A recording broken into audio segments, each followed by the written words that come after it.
Hey, before we dive in, I just want to let you guys know that this weekend, hopefully, I will be dropping a massive video on the animation industry and touching on New Deal for animation. For those unaware, those in the animation industry have been making a massive push for better working conditions, as right now, not everything is ideal. From wages to job duties to how the perception of animation as a whole affects the landscape that movies and shows are produced in. I've been working really hard on this video, giving it documentary level editing, and I'm really excited for all of you to get your hands on it. I'm gonna be breaking down everything, including an in-depth look at how cartoons are made. So if you love animation in any capacity, and you may even dream of working in the industry, then this is a video you will not want to miss. So please be sure to subscribe with notifications on, because truthfully, I really want this video to be a success. We also have a sneak peek of the first 5 minutes on Patreon. You should check it out. With all that said, on to the frogs. The time has finally come. I know I say that a lot with Amphibia, but that's just because massive developments keep happening within this show. As we approach the second half of season 3, we now have the remaining episode titles for the series. Titles that seem to confirm that Amphibia season 3 will only be 18 episodes. Something that was kind of telegraphed, as series creator Matt Brawley did make it known that due to COVID, Amphibia did suffer from budget cuts just as every production did. So instead of the typical 20, we're only going to have 18. But as I said before in my Is Earth Ruining Season 3 of Amphibia video, I feel like there's not that much left to do in Amphibia. The girls need to reconcile, we have the Mother of Homes, freeing Darcy, and the big final battle with the invasion. All that stuff can be done in the amount of time we have left. And judging by these episode titles, there will be no time wasted. Now the first 7 titles have already been confirmed, but thanks to an online episode guide, which revealed 5 of these titles a day before they were confirmed, we also now know what the final 2 episodes will be. So again, kicking things off next week on March 19th is the half-hour Escape to Amphibia, where Anne and the Planters have one more face-off against Mr. X, and as we already know will happen, they will successfully create a portal to send Anne and the Planters back to Amphibia. The following week we have Commander Anne and Spivey. Again, we have the episode descriptions for these. Commander Anne will see Boon Choi rise up as leader of the rebellion, but she doesn't feel very good at it. So as I previously predicted, I believe she will recognize Sasha's leadership skills and pass the title off to her. And for Spivey, this just seems like an episode to round out their relationship and give it some much needed attention, as between the road trip arc, the temple arc, and the time spent on Earth, they've spent most of their relationship apart from each other. But from here we go into the new titles. As the following week, we have Sasha's Angels in Town Road. Serving as a clear parody of Charlie's Angels, I have a hunch that Sasha's Angels will follow up on a line mentioned in Olivia and Yunin, how Andrias assigned Yunin to gather frogs to work in the factories. So I believe this episode will see 3 Wartwood characters, and considering it's the endgame of the series, it really could be any. This very well could be an episode where Anne and the Planters play a minimal role, as these frogs go undercover as slaves, perform manual labor, and all the while, survey Andrias' army and the castle for any blind spots. And while I'm sure they'll be moderately successful in these endeavors, I would hate to see them captured just because Olivia and Yunin already ended on a sour note in that aspect. I do believe it is very likely Sasha's Angels in question will have an encounter with Darcy, relaying to Sasha and Anne that their best friend is currently being used as a puppet, amping up the emotional stakes heading into the finale. As for Town Road, man, I hope Lil Nas X got a cameo. I think this will be the episode that I speculated would exist in season 3 nearly 2 years ago, when the episode Quarrelers Pass premiered. As they need to seek out the Mother of Homes, it makes sense that those 2 siblings from Quarrelers Pass will return. And given that the Quarrelers Pass in itself is meant to mend broken friendships, this could very well be a mission that Anne and Sasha embark on, ultimately accumulating in a very hard conversation that benefits them both for the better, as they're able to truly smooth out any tension and put an end to their unresolved conflict. And yeah, also advancing the story as a whole, I guess. Town Road seems as if it'll go directly into the first segment of the following week, Mother of Homes. Which yeah, I think we'll see the characters get acquainted with the Mother of Homes, the goddess herself, as we finally get a direct mention of that big prophecy at the end of the theme song, a portion of which was also spotted in the first temple, as Anne finally learns the true purpose of her powers, and perhaps the Mother of Homes will even reveal that Sasha and Marcy need to be reconnected to the stones, so they can help fight, setting up their own long-awaited calamity powers for the finale. But I'm sure there's gonna be a catch. Perhaps the Mother of Homes foresees a tragic loss. Pop-pop!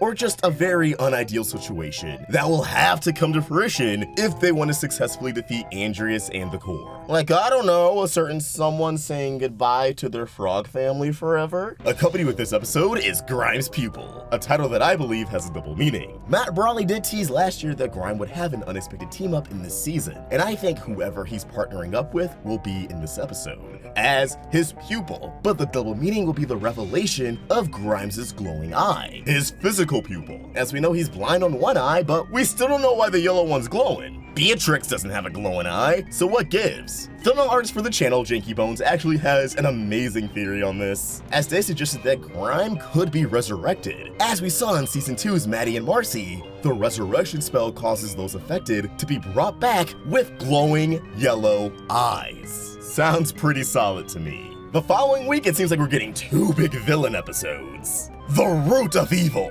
and The Core and the King. The Root of Evil sounds like an origin story for the core itself. Perhaps we'll see how Marcy is doing, while her mind is assimilated within the core. I'm excited to learn what these guys are all about. As for the core and the king, while it will obviously explore the relationship between Andrias and his ancestors, leading into the parallels between Andrias and Anne, as I'm sure we'll see the core push him around just like how Sasha pushed Anne around. Not only do I believe we'll get a glimpse into the past of Amphibia's golden age and Andrias' relationship with his former friends, but I also think this episode may end with Andrias and the core on opposing sides. Not because Andrias becomes a good guy or anything, but as we saw in Little Froggy Christmas, the core does not respect Andrias. They talk down upon him like it's nothing, and I would not be surprised if they see him ill-fit as a king and want him removed with them on the throne for the big invasion. The title of another episode coming up supports this as well. But the week after that, we have Newts and Tights, which I believe could be an episode about the 3Bs. You know those three Newt brothers who are friends of Marcy? They're still building weapons for Andrias, and I can't remember their individual names off the top of my head. Yeah, them! I'd be surprised if they don't defect to the rebellion before the finale, if not during the finale. But if not them, perhaps it could be about Unit and Olivia. Maybe Priscilla makes a return. I don't know. I only got 3 words to go off of. Alongside that is Fight or Flight, which I assume is indeed an episode with double meaning. Perhaps this episode will be a condensed training arc of sorts, as Anne tries to master her calamity powers, which includes flying, but also leans into fight or flight senses. It could touch on Anne's fear throughout all of this, how terrified she is to face Andrias and to face Darcy. But considering Amphibia is a place that allows the girls to run away from their problems, this episode could really be about anyone. I just believe the training episode would fit right in before all the mayhem really hits, and this would be the last perfect place for it. As the week after that, we enter the end game with the 3 armies and the beginning of the end. The 3 Armies is an interesting title, as prior, we only had the Rebellion and Andrias' army. This is why I believe the core and Andrias will end their partnership before the finale, as the 3 armies could represent the Rebellion, Andrias' robot army, and the core, who could bust out their own alien army Thanos style by making a quick run and enslaving species from other worlds. Those we likely encountered throughout the series before, but I'd love to see some eldritch nightmares. As for the beginning of the end, this could be the start of the big battle, or this could be the calm before the storm, similar to the dinner and Battle of the Pans, giving us one last breather episode, checking in on where all of these characters' heads are at, and setting up an emotional goodbye. As after that, we have the final 2 episodes, both half-hour, All In, and The Hardest Thing. One thing you may notice about The Hardest Thing is that it's a 3-word episode title. This solidifies a trend with the title of each season finale. Season 1's title is just 1 word, Reunion, while Season 2's is 2 words, True Colors, and now Season 3's has 3 words, The Hardest Thing. Although I was kinda hoping out for Against the World, giving us a throwback to Spran Against the World, I believe The Hardest Thing is a perfect series finale title, especially for Amphibia. I honestly don't have much to say about All In, just because I feel like these episodes are gonna function similar to Divide and Conquer from Star vs. the Forces of Evil. When put together, you just have a near hour of action-packed goodness, paced with intimate character moments spread throughout. But I will say the title All In has me thinking that everyone will really be all in. All of them, all the characters, all the frogs, all the toads, all the newts, all the humans. It's all coming together because we all know that final battle is gonna happen on both Amphibia and in Los Angeles, probably at the same time. But yeah, big battle, I'm excited. That being said though, we all know why the hardest thing is called the hardest thing. Again, Amphibia has something to offer to Anne, Sasha, and Marcy alike. It gave Sasha newfound power and control. It gave Marcy newfound escapism, living out her fantasy life.